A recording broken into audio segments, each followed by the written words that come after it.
Welcome back to the latest edition of Until Saturday. Here we are, week 3 picks. It's the biggest week of the college football season. I'm Ari Wasserman, joined as always by David Ubben. How are we doing today, Dave? I'm doing okay, but I'm feeling a little disrespected, Ari, because my mom taught me that when you're speaking to other grown-ups, you don't wear sunglasses or a hat. And here you are, Ari, celebrating the last time people respected Texas. I listen. It's disrespectful, Ari, and I just want you to know that I'm taking this show personal. I want you to know that. Well, I just want to let you know, David, that the first time I talk to adults on the show, I'll take my hat off. But we're all just children here talking about college football. I guess Seth is an adult, right? Seth Emerson here joins us, our Georgia beat writer, and I'm happy to have you on here today, Seth, because you are covering maybe the only quasi interesting game this week. I don't know. It's still a 28-point come spread. On now. Did you look at the budget and see which one I'm covering? Yeah. Listen, I had this as my interesting storyline of the week. We're talking about Georgia, South Carolina. Georgia is laying 4 touchdowns. But if you look at the board, it's kind of rough. And, the SEC has been beaten down a little bit the first few weeks of the season. And I thought, well, this is a pretty good opportunity for Georgia to, win by 4 or 5 touchdowns and, kind of remind the entire country, that the SEC still has the national championship favorite. So before we get into that game, though, guys, let me make sure to give the people the usual spiel, which is be sure to follow the podcast on Apple or wherever you listen to your podcasts. Drop us a 5-star review and leave a question with your review, and we will answer it on the show if it is a 5-star review. If you're watching it on YouTube, obviously go subscribe to the podcast. If you're listening to this in podcast form, we do this show on Thursday live, Saturday night after the games we go live, and then Sunday sound off show is also live. You can find that on the YouTube channel, and that link to the channel is found in the show's description. And also be sure to leave a voicemail or text until Saturday. The phone number is 316-462-9852. Again, that's 316-462-9852. We love hearing your voices, and we love displaying them on the show. So last but not least, we also have a newsletter at The Athletic, which is a few weeks old now. That's also named Until Saturday, the companion piece. We'd love to have you guys sign up for that to get your daily fill of college football news right into your inbox. All the links that you need to subscribe to all the things I just said are in the show and the show's description. And also be sure to remember that all the lines that we present to you guys are presented by and sponsored by BetMGM. So, okay. I don't know if I'm going to do this out of order here, but we'll start with Georgia, South Carolina, because I'm excited to watch it. Seth, is there any grab-ass potential here? So the game that South Carolina fans are kind of hanging their hat on here is the 2019 game when they came here and pulled off the upset. Kind of forgets that they've been here since then. 2021 was not close. But this South Carolina team is probably better than their 2019 team. And this is going to sound sacrilege, we're not sure yet that this Georgia team is better than its 2019 team, which otherwise was unbeaten in the regular season and whose only other loss was to Joe Burrow and company in the SEC championship. So there's always a chance, but that game in 2019 was that dreaded noon game. South Carolina was not good, so you definitely had the overlooking factor. This one's the CBS 3:30 game. Kirby has done one of his good gimmicky, take something very innocuous said or done by the other team and twist it into something motivational. It was Tonka Hemingway of South Carolina. He was asked at SEC Media Days, what are the loudest environments you played in? And he thought quickly, said, Tennessee and Texas A&M. And Kirby said, well, sounds like he disrespected Georgia. Like, no, there's a lot of that going around these days, Seth. Yeah. So isn't it just the truth, though? That's this year's. They're picking us to go 7-5. So I think there's going to be a big road atmosphere. 28 points, I guess 27.5 or whatever you find the line, may seem like a high number until you say, well, let's say Georgia wins this game 45-14, which, that's a seemingly, or 38-7, something like that, which is in line with what their first 2 wins were. And they were kind of playing a little grab ass. in those games, especially in the first quarter before they just kind of said, "Oh, okay, all right, here we go." So yeah, I would take the points. Yeah, I think to me it comes down to I don't think South Carolina's gonna be able to score more than 10 or 14. I have concerns about their ability to block anything. But I think I'm also very skeptical that Georgia's just gonna sort of wake up and score 40. I like the points here. I could see it being more like a 31-10 type of situation where Georgia's never really threatened. But man, South Carolina is competent, and we don't know that Georgia's a beast yet. So 27.5, that's a lot of points. So give me South Carolina and the points in this one. Are we sure that South Carolina is going to score points in this game? They'll score some, Ari. They're not going to get shut out. I have a lot of questions about their ability to block, but they have too much talent offensively to just not be able to score a point. So, yes. But I will say, I know Jalen Carter's not on Georgia's. Allergic. They seem allergic to Georgia's physicality the last couple of years. It's been rough. I don't know if Jalen Carter is walking through the door at Georgia, but I certainly think uncertain of whether or not they're going to be able to block, and Georgia's defensive line is kind of a pretty terrible combo for anybody who wants to run functional offense.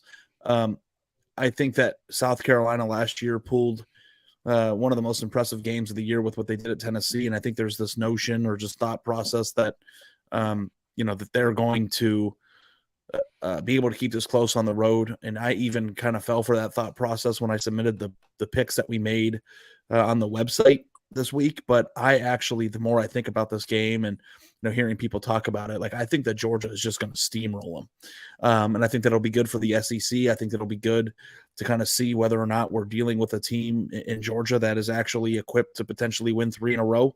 And we're kind of on different sides of this, but Seth, just while you're here, from what you've been seeing, the games that you've watched, being around the program, obviously, like, is this Georgia team a team that you think can do that, or are you still kind of like on wait and see mode?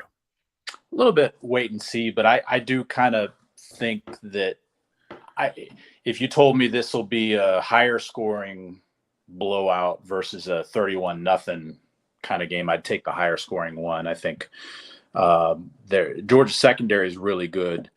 Their pass rush, like they don't play the kind of way that they even try to get 9 sacks. Like, and people don't play that way against Georgia. They try to get the ball out quickly.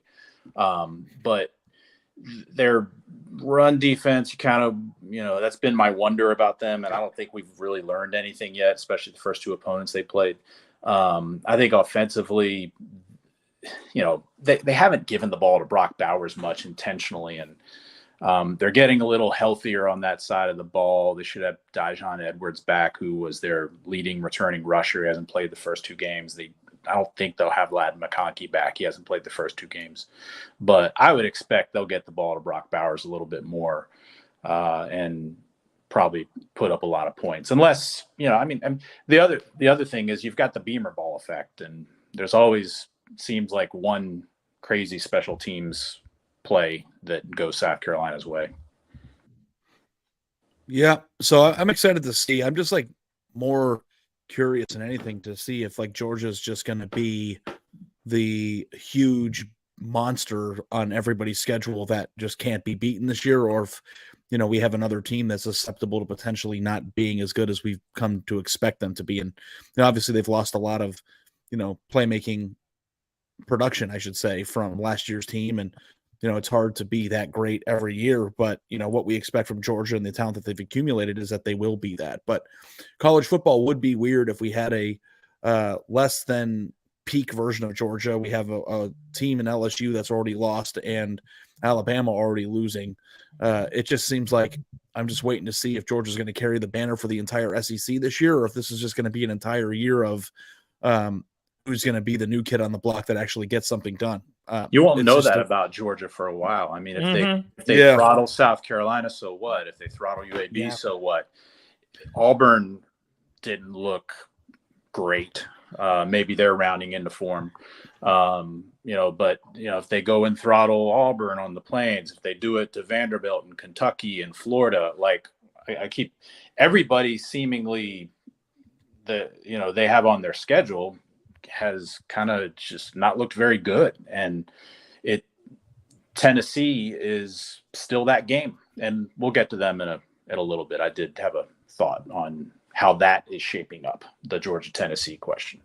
Mm-hmm. Yeah, I mean, it does seem interesting too that just like Georgia doesn't play a ranked team till November, and that's kind of a hard situation to be in as a beat writer.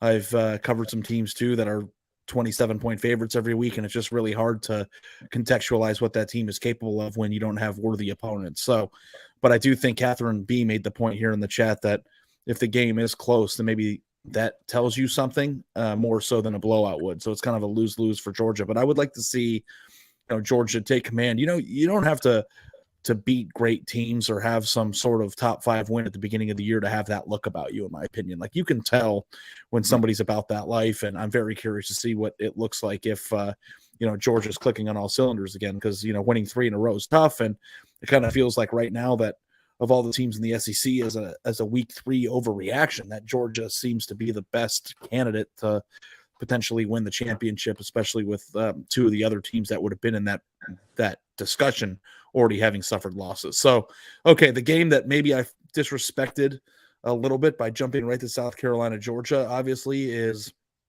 Dave Ubbins' Tennessee Volunteers going on the road to Gainesville. Spread is 6.5, and with what we've seen out of Florida this year, it kind of makes me feel like this should kind of be an easy win for Tennessee. I was kind of surprised to see that the spread was not as high as I would have anticipated, but I thought I it guess was this is the Joe Milton Bowl here to see if this is a guy can play or what. What's your take on this, Dave? There's something to that. I think also that there is a weird. I didn't really believe in the Florida Tennessee voodoo before I moved here, but having paid attention to it, Tennessee seems to save its worst performance of the season for Florida like every year. They almost kind of did it last year, with apologies to South Carolina. They just never really look sharp. They haven't won in the swamp since 2003. I think that's something that is not lost on the current roster. That's what makes me nervous. We haven't seen like how good Tennessee is or isn't yet. They've looked kind of sloppy in the first half against Virginia. Austin Peay, they didn't look great, but I'm also, generally predisposed to, I just don't take much of anything away from when you play an FCS opponent. Virginia is not good. Austin Peay is kind of whatever. Something out of the gates against those teams is kind of, we'll see. But it comes down to, can Joe Milton make enough plays to get them over the hump here? And, I feel like people have not caught on yet to the fact that Florida might be bad, like real bad. We've been kind of talking about it on the show, but I think you see the UF and the Gator logo, and, I think people get hypnotized a little bit. Utah didn't set the world on fire against a very average Baylor team. And you know who leads the nation in sacks and TFLs? Just sacks, second in TFLs. Ari, does anybody have a guess? Austin Peay. It's the Tennessee Volunteers. That's my guess. Florida's O-line is not up to the challenge here, or good enough to, and the offensive in general is not good enough to overcome getting behind the sticks. So, Florida doesn't score 20 points in this game. And I think Tennessee takes care of business and scores enough. I don't think it's going to look pretty. I don't think it's going to be a cakewalk. I don't think Tennessee probably plays that well, and I'm still not sure that it's going to matter. Give me Tennessee here, and I will lay the points. Seth? This is such a fascinating game to me because of the implications for the loser. If Florida loses, the Billy Napier heat, which seems very early, but this is Florida, it goes higher. Mm-hmm. If Tennessee loses, then the implications are big for the division, maybe even national picture. I've had a theory, not a prediction, but a theory for a while that Tennessee beats Georgia in Knoxville, but Georgia still wins the division because the Vols would drop 2 games and Georgia didn't have another losable game on its schedule. But after seeing the rest of the SEC the first 2 weeks, I'm not sure there are 2 other losses on Tennessee's schedule. So if Tennessee loses here, then there are, and we're almost already at Georgia or bust for the SEC playoff picture. But if Tennessee wins, they just kind of hold serve, and everyone in Gainesville is now going crazy. So we're not counting Texas in the playoff as an SEC team in the playoff. No. But Texas A&M we can't rule out because they're still undefeated in SEC play. There are questions about Joe Milton, a little bit of questions, but Graham Mertz, I know. It's not good. Yeah, I'll take Tennessee to win here and cover. I say Tennessee, after a down week against Austin Peay, got some stuff on film. They see that they need to tweak, and they will. Yeah, I think that the only way that this game is kept close is if Tennessee kind of messes around on offense. Yeah. I don't know that Florida's going to be in a state where they can, throw the ball over the field. And, I also am with you, Dave. I am on high alert for Florida being very bad. So I don't know what would have to happen here, but I feel like a Tennessee loss here would mean more, Seth, on the 2-loss scale for Tennessee and what it's trying to build more so than Florida, because I think people in Gainesville have at least resigned themselves that, hey, this is going to be a tough year. I don't know that they need any more proof that it's not exactly where it needs to be than they did if you watch that first game. So I am going to lay the points here with Tennessee. I don't see a close game where they don't cover, but if they don't, then I'm on high alert for Tennessee maybe not being exactly where we think they should be a year after the one they put together last year. So there is a 34-41-13 Tennessee on the table here. That would be a very interesting result. Yeah, it's gonna be I was kind of disrespectful. This was probably the best game of the weekend, just based on just like what Seth said, the loss factor. The spread's close. I mean, Georgia's laying 4 touchdowns, so how interesting can that be? But it's let's just say it this way. This week is going to be kind of dry, and when it's dry, as you pointed out in the Slack channel here, Dave, fireworks tend to happen. Yep. So that's what makes this week and this game so fun, and why we're so excited about it, because you never know where it's going to come. Grab ass is a lurking monster in the corner, and you never know when the lights are going to get turned on. And and even if it doesn't happen this week, then week 4 is going to be a banger of a week. So also, this rivalry needs a good name instead of the two sides fighting over whether or not it's Tennessee, Florida, or Florida, Tennessee. It needs a good name. You got any ideas? I don't. Maybe we can leave it up to the commentariat. No, I don't have. Well, you can think about it, and we'll ask you after the game on Saturday. Okay, this is your homework for the next few days. Okay, I go out of order here on this. I'm sorry if it's a pain. You're good, Ari. Go in whatever order suits you. We got there's a lot of intriguing games. Yes.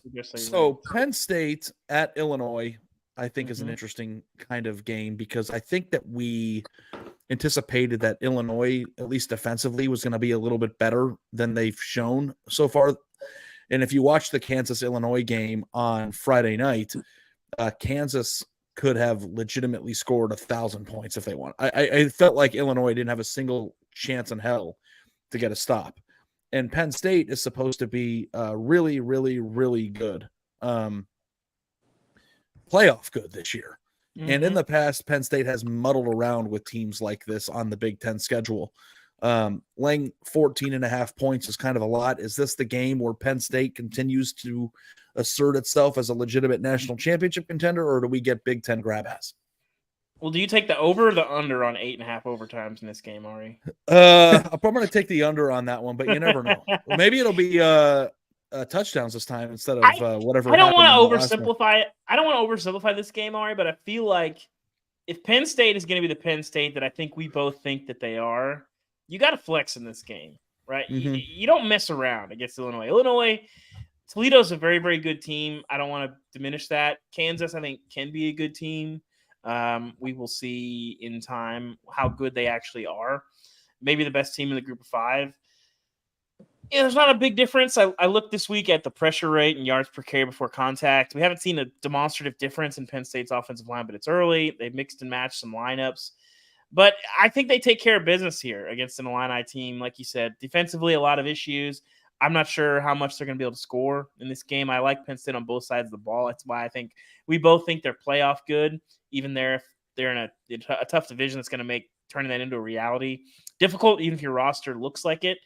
I'm a little scared taking another road favorite here, Ari, but I'm gonna go in with Penn State. I think they are that good, so give me the points, and or I'll lay the points, and I think they win this by 2 touchdowns. I just think Penn State is 2 touchdowns isn't enough. Well, if you play peak Penn State here, no, then it's not. Well, you said they win by 2 touchdowns. That would be an Illinois cover. No, I'm talking about give me the points. I'm laying the points. Sorry, I mean they cover. Penn State covers here. I mean 2 touchdowns in theory. 2 touchdowns and a safety is what he's saying. Yeah. Okay. I just wanted to make sure that we're all on the same page here because it's like, if we think this year is different for Penn State, this game has to go differently than we would expect a regular Penn State Illinois game or a type of game like this on their schedule has gone in the past. So I do think that Penn State's different, and I do think the result of this game is going to be different. I think Illinois' defense, despite having a first-round pick on their defensive line, was just like pitiful on Friday night, and I just think that Penn State rolls this one. Seth, what about you? Is this the revenge of the Blue Bloods year? Yeah. Like Notre Dame looks like they might be. Like Florida State's back. Texas is back. Maybe USC rolls in the Pac-12. If that's the case, maybe Penn State's back. I don't know. So I outsourced this pick to my friend Will Leach, who an Athens resident, who is a Illini alum, who said I should pick against his beloved alma mater. Luke Altmaier, Illinois' quarterback, is good. The Illini defense won't be that bad forever. And playing against a non-mobile quarterback will help, but there's no reason to trust Illinois right now, according to Will. Brett Beal and his teams like to muck up games like this, so maybe they do and maybe they cover. But Will said that Illinois' O-line may not be capable of mucking it up quite yet, and Drew Aller may go crazy against an inexperienced secondary. So I pick, through my fellow Athens resident, Penn State to cover. I missed this in the chat while we were talking about Florida, Tennessee. But Cam Molina just mentioned a name for the Tennessee Florida game that I think you might be interested in, Dave. Okay. And that would be Swamp Ass this year. I mean, that's heavy on Florida. It's a little light on Tennessee. Yeah, but I mean, both are Florida on this side, swamp and ass, until proven otherwise. Knoxville's not that humid though. That's the problem. We're up in the mountains up here. It gets a little. But it's in Gainesville. We can rename it every year. This year's game is Swamp Ass. I love it. I don't like it. I love it. All right. Okay, so we have Pitt and West Virginia as our next game. Pitt going on the road at West Virginia, the backyard brawl. West Virginia is laying 2.5 points, over under 47.5. And that's the night game. That's the game that we get to build up to this week, guys. Rivalries are fun. We enjoy them. Can't say I'm too fired up about it, but can't wait to watch. It's a weird game. Pitt shocked me last week, Ari. They seem to have a habit of this. But losing at home to a Cincinnati team that I did not think was going to be very good, and not just losing. They're down 27-7 in the fourth quarter in that game. I do think, though, Ari, West Virginia worse than Cincinnati. We'll see. Garrett Green, 400 yards this year, no picks. He's played pretty clean. But Pete Narduzzi defense is no joke. I like Pitt to go on the road here. Again, a road team. I like the home dogs last week, Ari, but give me the road team. I like Pitt to win out right here and get the job done against a West Virginia team that it's a huge game for Neil Brown, but Pitt's back's against the wall too, and Pitt can still do some stuff this year. I just don't know that West Virginia is going to have a pulse this year. I'm so down on the Mountaineers, and I think when you have a coach that enters the season on the hot seat, kind of like Auburn last year, where every loss, like that's the first thing people want to talk about, I think that weighs on a team. Yeah, and you've been kind of down on West Virginia since before the season started because you think it's the Neil Brown hot seat parade, but you don't think that dropping 56 on Duquesne is going to do anything for you? It's not. Maybe if they drop 60 on Duquesne in the first round of the NCAA tournament as like a 4 seed, I'd be more impressed with West Virginia. But as far as a football exercise, and if I'm not mistaken, wasn't that a little bit finicky in the first half there? I feel like it might have been like 10-7 after the first quarter. I could be wrong. So West Virginia fans, Don't yell at me or It burn was my tied at couch if I'm 7 at wrong. the end of the first quarter. Thank you. Okay, so I seem to remember that. So my couches are safe for now, but I think couches across Morgantown can sleep easy on Friday night, knowing that Pitt will take care of business in this ball game. Seth, there's nothing more humorous to me than SEC writer who lives in Athens having to break down this game, but go for it. I mean, with realignment, these teams could be in the SEC next week. Yeah. No, I did my research. Like our esteemed producer, Mr. Molina, gave us our picks, and I went through and I did my research. I understand Pittsburgh nickname is the Panthers. Yes, that's right. Just like after Dylan the High. show Friday Night Lights. Yeah. Yeah.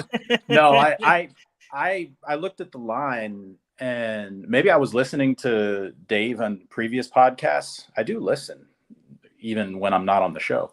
Thank you. And buying too much into West Virginia is bad, but I saw the line and I was surprised. It feels like West Virginia's getting too much credit for not getting embarrassed by Penn State in the first week. I feel like they didn't get embarrassed, but like they were not in this game. Yeah. Like it was weird. And then we're dinging Pitt too much for losing at home to Cincinnati, which, like, I'm, again, SEC writer, so I haven't been breaking down Cincinnati's, returning starters and depth chart, but I feel like Luke Fickell probably left a good roster there.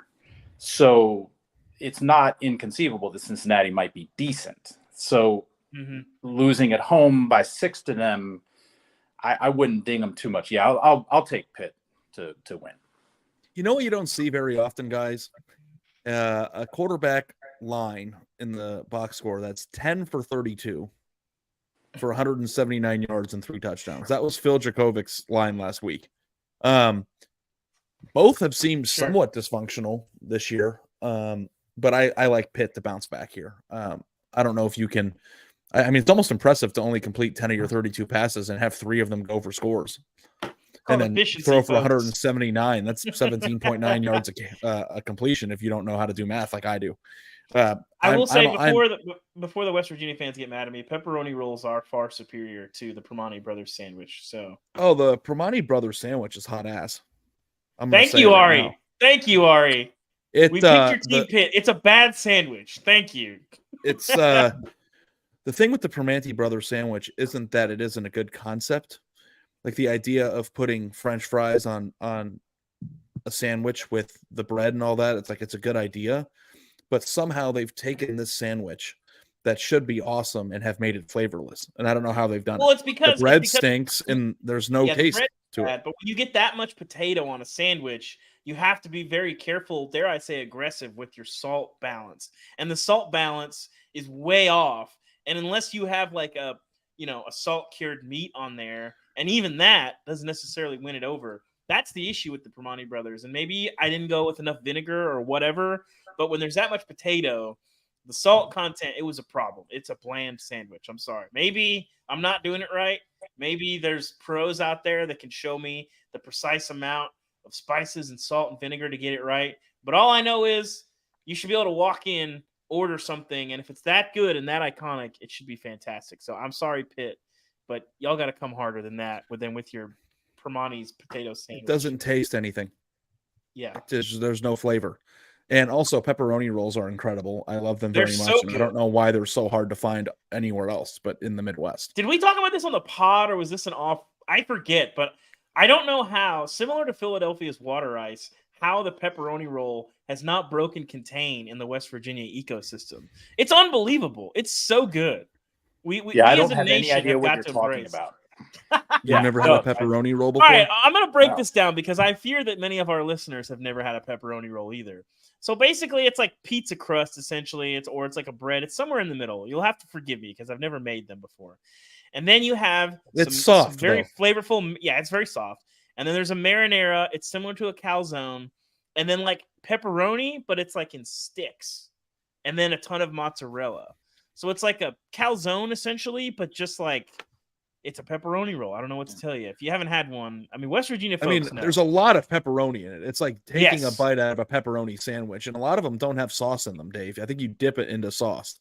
Yeah, you come with can. I've seen the cheese dipped. and- I've seen them in and- there. and Yeah, there's a lot of pepperoni. different places that do it And you can differently, either but- eat them cold and raw, or you can put them in the oven. And Mhm. either way, it's all deadly. But it's delicious. Whether you go to, and should that's the be- thing, whether you go to the really good places that know what they're doing, that are quote unquote restaurants, or you get one at Sheetz, they're both very good. So we as a nation, we have to embrace water ice. Philadelphia, stop hoarding that, and we as a nation have got to embrace pepperoni rolls. I don't know how West Virginia is the only place in the world that seems to have them.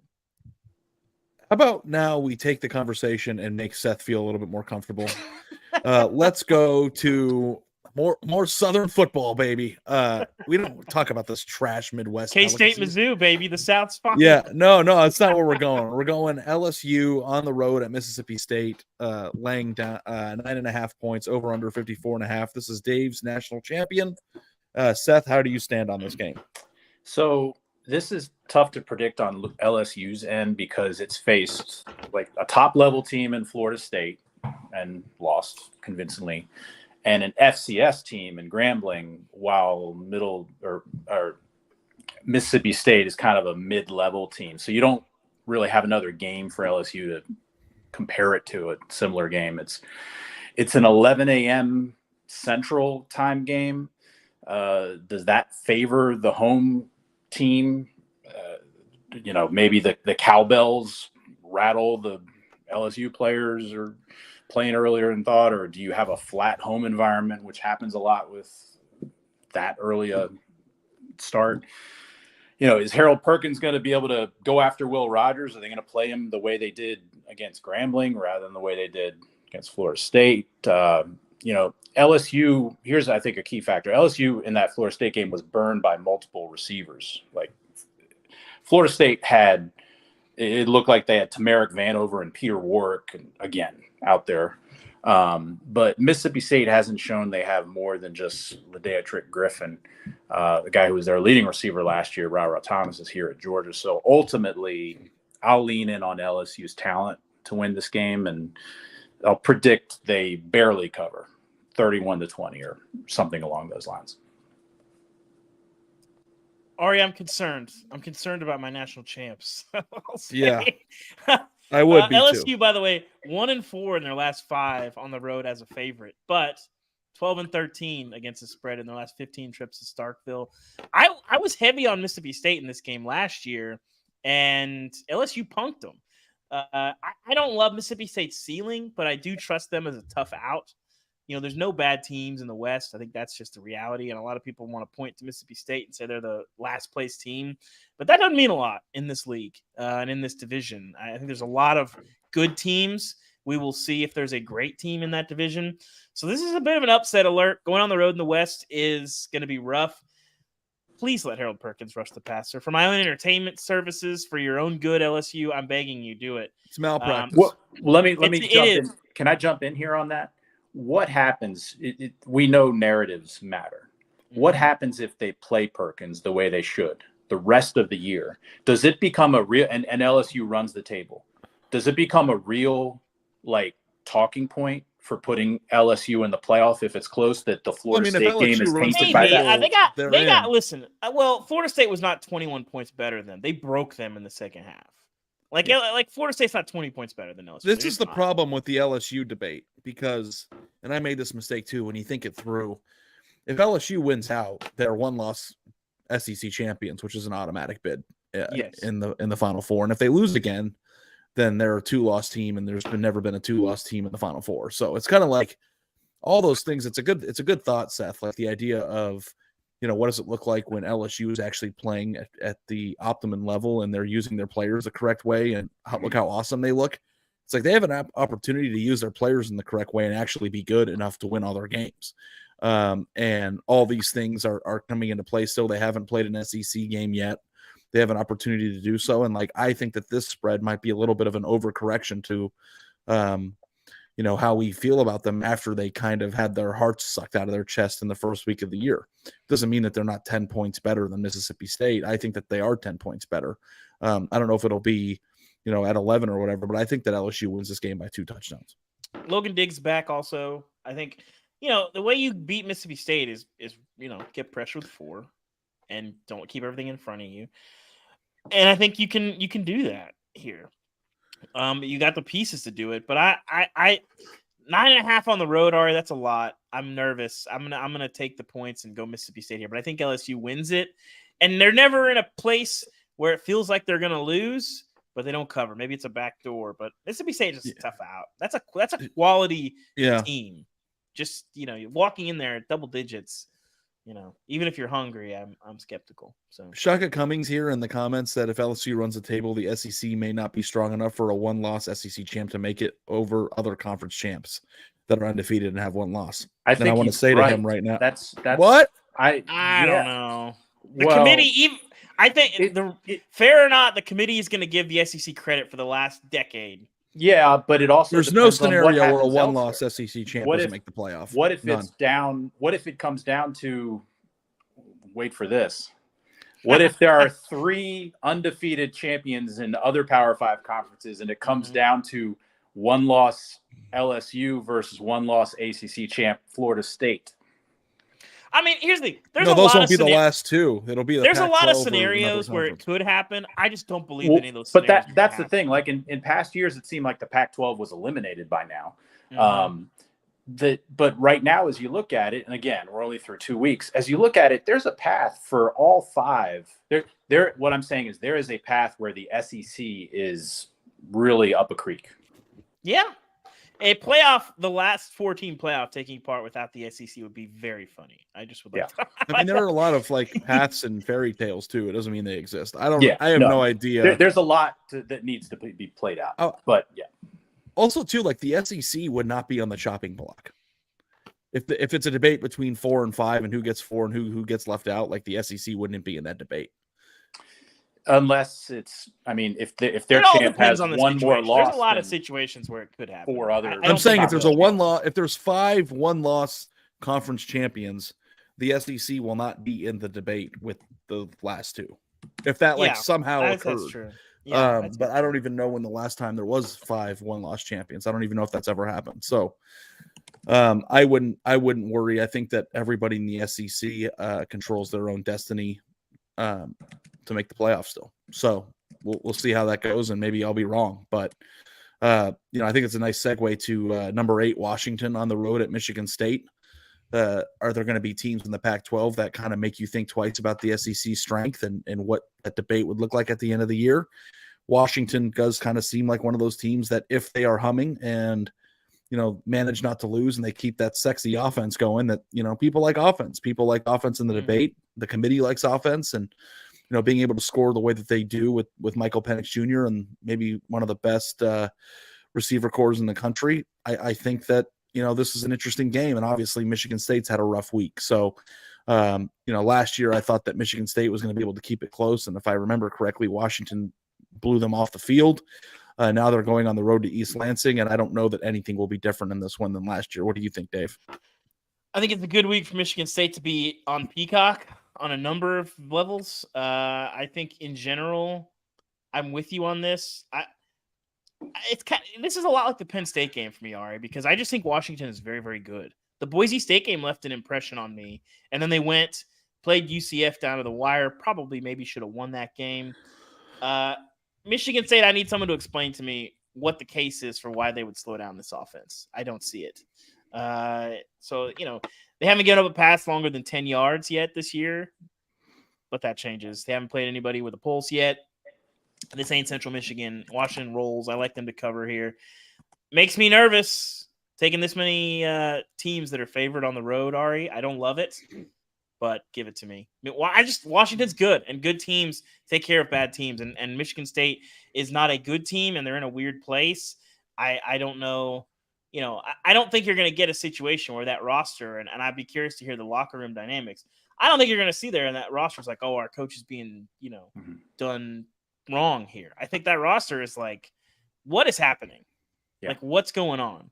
I don't think you're going to have this sort of circle the wagons mentality. And so, I just think it's going to be a weird week, and I think that shows up on the field as well. So give me Washington. It's always, with these kind of things, and you say that as if there's much precedent for this exact situation. There isn't, but when something off the field like this happens, it's either a rallying effect for the team affected or distraction effect. And I'm with David. I'll go with distraction, considering the circumstances. Also, Michael Penix and Washington are really good. I think I'd just be shaken. Like, this guy who has portrayed himself in my mind as one thing, when no one's looking, looks like another thing. I'm not going to want to come to the facility and get some extra work in, when I'm shaken. I just, these are 18 to 22-year-old kids. And I just think that's a really tough spot to be in. I feel bad for them because for all the things and all the fallout from all of this situation, you've really screwed over like a locker room of guys that are not going to get the experience that they signed up to play for. So I feel bad for that locker room right now. I don't know what would have to happen for Michigan State to keep this game close. Are we talking like mudding it up physically and, getting first downs, pounding it on the ground and trying to, limit possessions?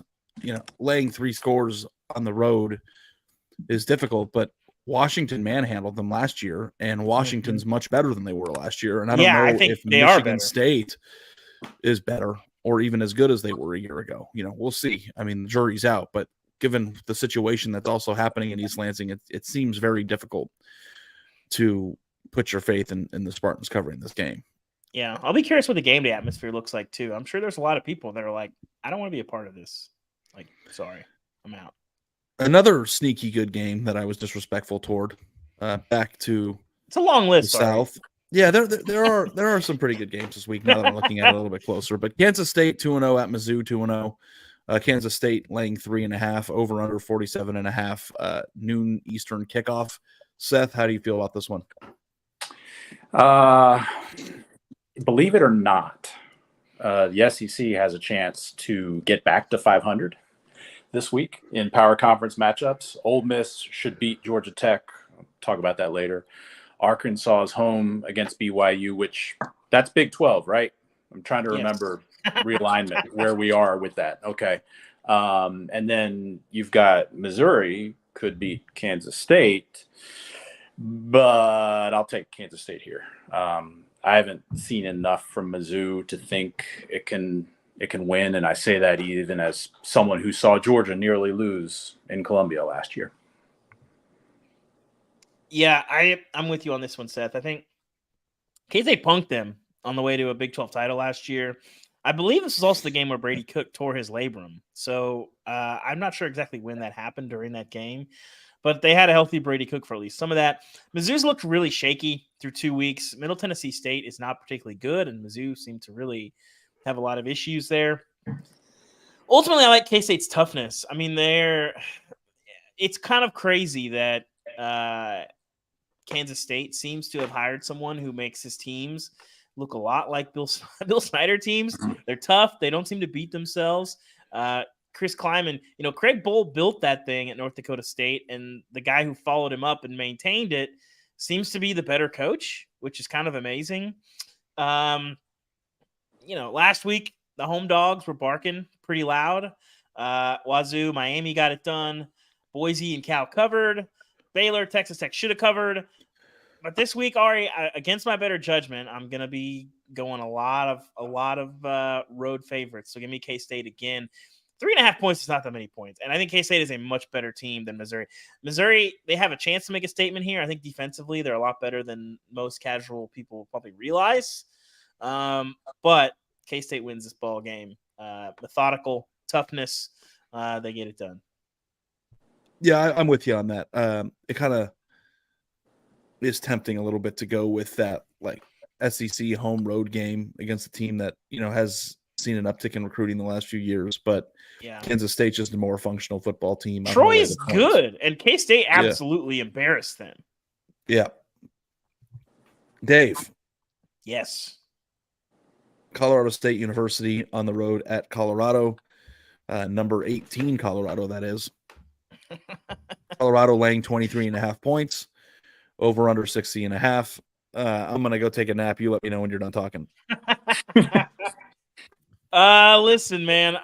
Here's the thing about Colorado is they have a lot of detractors. A lot of people are annoyed at Colorado, but when you have coaches like a continuous line taking shots, like Jay Norvell put a lot of people, I think, on Deion's side in a lot of ways. Catherine B in the chat, by the way, very good story this week on Brian Hamilton on Colorado State. A very, very interesting team. I just don't know that I buy them as a good team. It's a lot of points, but if Deion gets a chance there in the fourth quarter to put the pedal down, he's going to do it. And I think between this being a rivalry game, between Jay Norvell taking a actual personal shot at Deion on Wednesday night, I was talking to some people around Colorado's program this morning. It landed. We'll see how Deion responds. I'm sure by the time a lot of you are listening to this, I'm imagining that Deion will have responded. I would advise against getting into a war of words with him. He is mostly undefeated in those. So he knows, he heard it. I know that for a fact. And yes, it will be used. But, I think Colorado's defense impressed me against Nebraska. They held up well. Nebraska did what TCU didn't seem willing to do, which was be intent on running the ball. A ton of tight formations, a ton of power ball. And it didn't work. Plus, Colorado State bringing their backup quarterback into this one. Colorado, I think people forget they didn't play very well against Nebraska, and they're up 29 in the fourth quarter. I'll take the Buffs here. I just think they're a better team. I don't know that Vegas is undervaluing them. I think this number is probably about right. But I think if Deion gets the chance there, if they're up 20 and there's 3 minutes left, they're still going to be throwing. So I think the sunglasses will be in full effect despite the 8 p.m. local kick. So you know what I would do if I were Deion?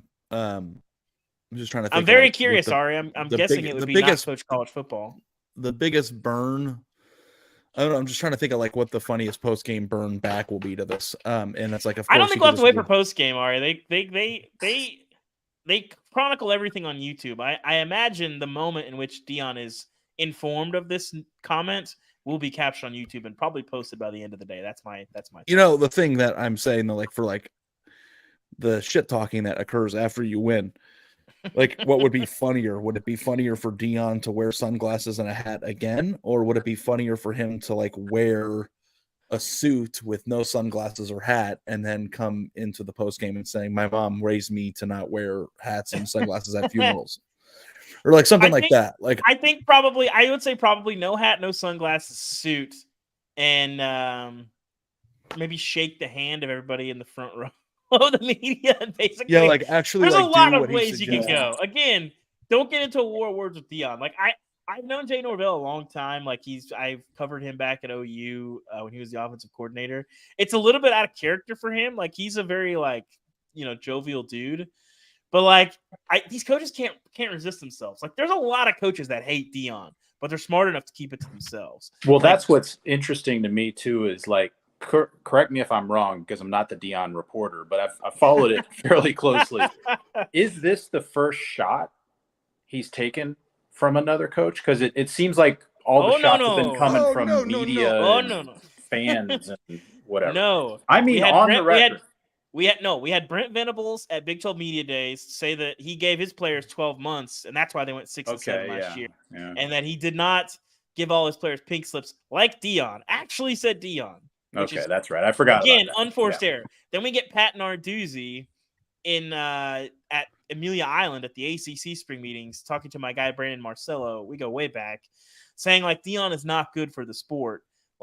This flipping the roster stuff, this is not what the sport is meant to be. That's not what the rule is meant to be.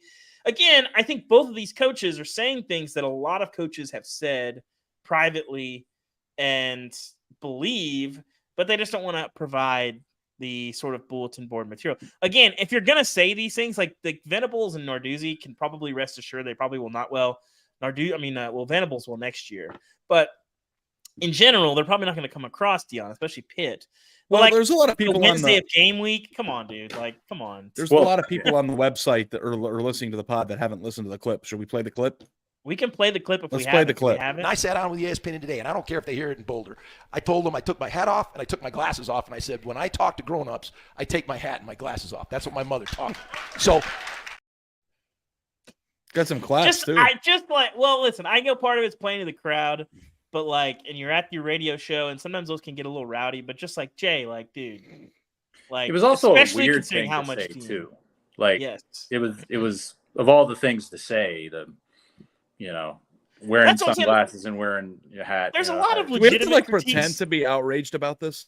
Yeah, it's no, I football, don't care. and he's talking shit. It's more just inadvisable. And I think also there's a lot of things that Deion has done over the last 9 months that have been you could actually criticize and probably be on the right side of. But that stuff is kind of silly. It's okay, that's fine, but whatever, dude. That's probably really didn't win him any this? recruits. No, nobody's going to Colorado State. I mean, I don't know if I'm glad my coach stands up for manners. I don't know that it matters either way. If he wins the game somehow and was talking the talk before the game, it's hilarious. And if he loses, everybody expecting him to lose. I don't know that it's going to be a highlight of his career when it's all said and done. It might win him over some boosters who are annoyed that Colorado State is getting drowned out in state. That might be a real thing. Yeah. Okay. Let's just do 2 quick ones. We've got 2 more. Let's do them quick, and then we'll get to the superlative picks. TCU at Houston. TCU laying 7.5. Who do we all have? Houston is a little bit like Florida to me, Ari, in that they might be not good. And I think TCU played very bad against Colorado. I'm holding on to my TCU stock. I bought some extra after that Colorado game because I think they're bought the dip. Good. Yes. I think TCU people are convinced that they think they may be a better overall team than they were a year ago. Time will tell on that. They need Chandler Morris to be much better. But Houston, again, they feel like they're knocking on the door of a really, really bad year. It just is not – the vibes are not good. TCU by double digits in this one. The Frogs, I think, flex a little bit here. That's a good team that – got caught a little flat-footed. I don't think they were prepared for what Colorado was going to do to them. Preparing for that game was complicated. But I think when they realized at the first quarter they were in a fist fight, they did not particularly react well. A ton of unforced errors, a ton of penalties. They looked very poorly prepared. I think they'll be better prepared for this one. Give me TCU by a couple scores. Regarding Houston losing to Rice, I don't see any shame in Houston losing to a team quarterbacked by JT Daniels. I never saw him lose a game as Georgia's starter. I think he's maybe the best starter in college football.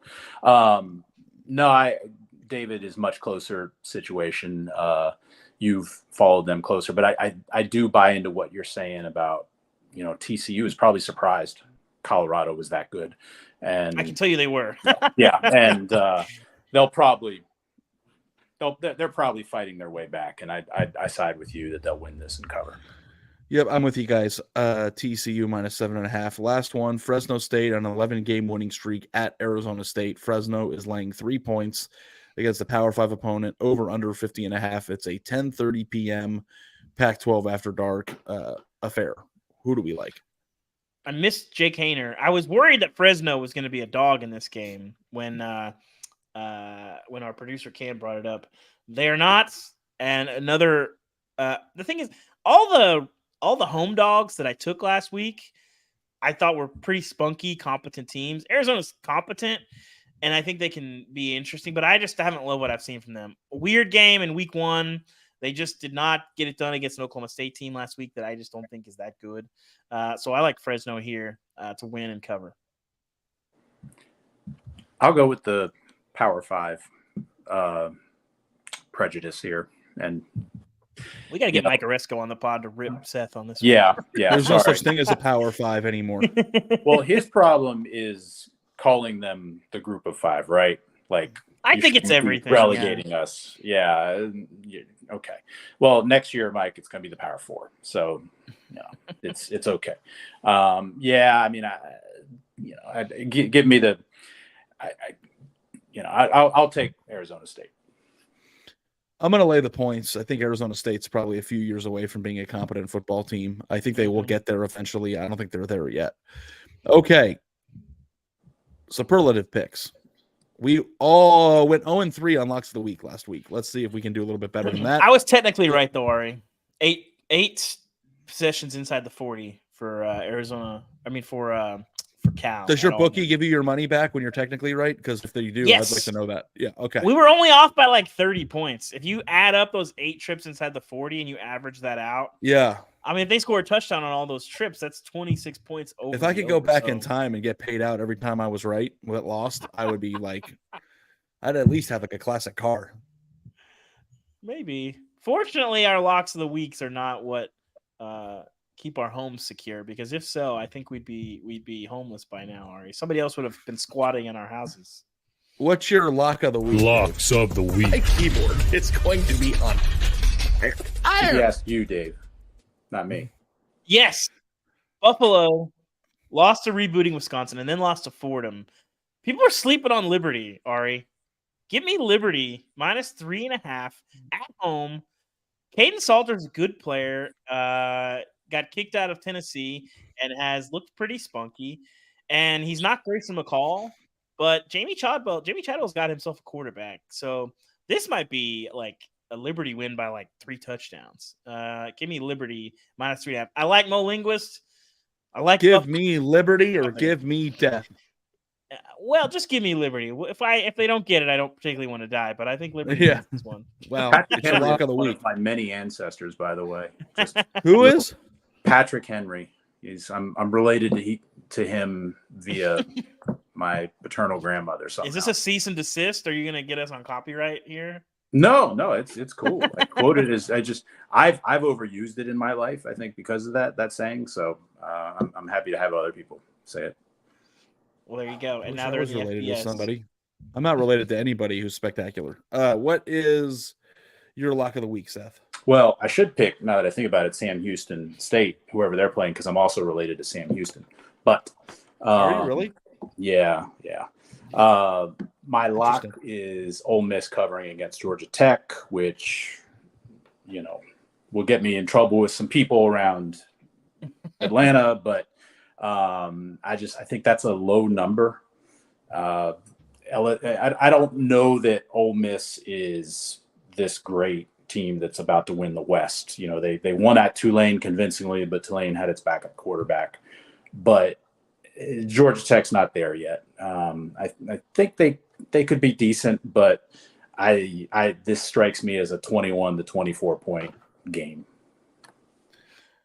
I've never seen anybody. I'm not with you on this one. I got to say, Georgia Tech against Louisville, they won me over, Seth. I think they can hang here. I think they can. Yeah, maybe. I mean, it's too early in the season to be sure. I just know that when I looked at that, Don't backtrack. It's a lock of the week. Yeah. He's sure, people. It's his lock of the week. I'll do mine really quickly. I think that Florida State is going to absolutely roll this weekend, and I don't understand why. I thought about this one. Yeah. I don't know why they're only 26-point favorites. They're playing Boston College, and I think Boston College is in for a long season. Yes. I don't know. They lost to Northern Illinois in the first game of the season, and then had to escape Holy Cross last week. It's like ACC people seem to think they're worse than Virginia. I'm not so sure about that, but they were watching. I don't ACC know. every week. It's a weird line to me. I would have expected it to be a little bit higher. I think Florida State can beat them by 4 touchdowns, don't you? Mm-hmm. Yes. Lock of the week. By Okay. the way, while we're talking family trees, I did have a cousin that won a Grammy a couple years ago. Who's that? She's like a opera singer basically, and like their show won for, I can't remember what it was, but she's in like some kind of opera thing on Broadway or something like that. I don't know exactly the details, but she was very happy about it. I don't have any relatives that have done anything ever, so that's good. Trap game of the week, Dave. So Seth and I have the same game here. Oh, Be careful, nice. Carolina. I like this. We were of one mind, but I will let Seth cook on that game specifically, and I will go to my backup, which was South Alabama at Oklahoma State. I'm not sold on Oklahoma State. They're messing around, playing 3 quarterbacks relatively equally. Take South Alabama lightly, and you will regret it. Beware pokes. But also, Minnesota, I think if North Carolina's defensive line plays as well as they did against South Carolina, and we learned that was them and not South Carolina's offensive line, this is not a trap at all. But I'm very nervous if I'm a Tar Heel. Very nervous about this game. On the Oklahoma State front, you're closer over there. What was the deal with Spencer Sanders? Because it seems like Oklahoma State could use a quarterback, and Sanders is currently the backup at Ole Miss after transferring there, and it kind of seems like maybe both sides would like a mulligan there. I think they're just not in the business of convincing people to stay. That's not the game that Mike Gundy wants to play. I would encourage a lot of you to read Max Olson's profile of Gundy from this offseason. Mm-hmm. I think they were frustrated about it, but it's sort of a, hey, if you don't want to be here, you don't want to be here. I thought it was a weird decision on his part. Mm-hmm. I thought it was a weird decision to, for Oklahoma State not to fight for him, but they're not going to play that game. So I think both sides come out worse. Yep. In this equation, as he seems to be sitting the bench for Jackson Dart, who is improving. So a weird situation. And I'm not sure Alan Bowman's going to be setting the world on fire in Stillwater this year. Well, it's hilarious to me that I'm not on part of the graphic, and I think that's my fault. But that was also my upset of the week because really, yeah. I mean, you look at the spreads. There's not a lot of. The one thing that I would say is I picked Tennessee to cover the spread, but that also could potentially be upset. Yeah, right? That's a Tennessee in the swamp, man. I wasn't a believer, and then I've been here long enough that literally, if you go back and look at Tennessee every week, they do seem to find a way to play their worst game, no matter how good or bad they are. They seem to play their worst game against Florida every year. It's crazy. So that game makes me nervous, but I think Tennessee holds on and just is who they are. Isn't this game at UNC? I believe. Yeah. Is it? Okay. Yeah, I picked it even though I'm a little more attuned to Minnesota than the average SEC beat writer because of the three-peat thing, and I actually went up to Minnesota and I did the story, and I went to a Minnesota practice and talked to PJ Fleck and whatever. And maybe the SEC writer goes up there expecting the poor Midwest Big Ten team to just be a bunch of small people, and they're actually oh, you got some good players. Did you give him a standing ovation when he walked in the room, Seth? That's my main question. No, I think there remained a lot of what is he doing here? What is okay? Yeah, so we were the last to three-peat. Georgia's going for a three-peat. So what? So. But then I got to hold Paul Bunyan's axe. So if anybody's got a row the boat paddle for my floating shelves, I would appreciate it if you would send that my way. That would be a tremendous addition to the floating shelves. A row the boat paddle would be awesome. Just there are a lot of ways to describe the Big Ten. I don't think the word poor is one of them. Did I say you didn't mean it literally. You said, the poor Big Ten. I was like, no, they're good. Well, no, I know how you meant it. It's not, Minnesota's the mid-level, program. But it was more just kind of being around them and seeing their size and comparing it to, I'd been at Georgia practice the previous week. And I was like, well, very competent program. Yeah. Yeah. Mm-hmm. But all right, last but not least, guys, let's go to Sicko's game of the week as we're over an hour here. What do you guys think? I brought us Florida International and UConn. Florida International gave us the biggest hit of week 0, completing 5 passes for 4 yards and an interception. Then they beat Maine 14-12. Last week, North Texas might just be very, very bad. They did score 46, but this game is going to be ugly. I don't know that it's going to be particularly physical or very well played, and it has an over-under of 40. So give me FIU and UConn.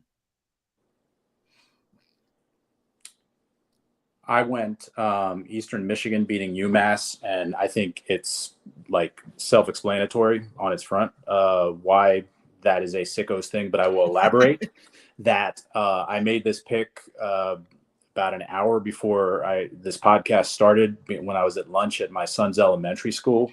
And I went down the list and I said, son, I got to make a Sicko's pick here. And I explained it. And so, yes, I was discussing football betting lines at an elementary school with my son.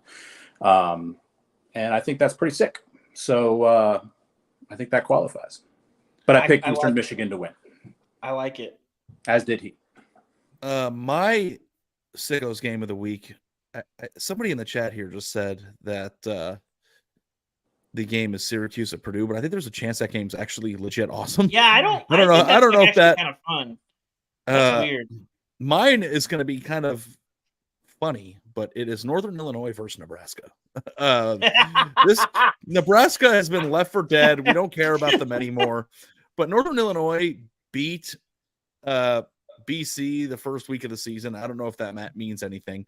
But in a world where Nebraska is still its beautiful self of turnovers and disastrous things happening to them, playing a team from the MAC at home is high sicko alert. We got to record this show on the field on Saturday after Nebraska and Iowa. I think they play on Friday every year, but that has potential to be the sickos game of the year if it's Nebraska. I mean, and honestly, Iowa. if it's 3-3 in the third quarter and you see it on Gamecast, are you going to be surprised by that? I'm turning it on my phone is what I'm doing. If I'm surprised, I'm very excited to watch games on my couch. I might watch that. I might watch that from home.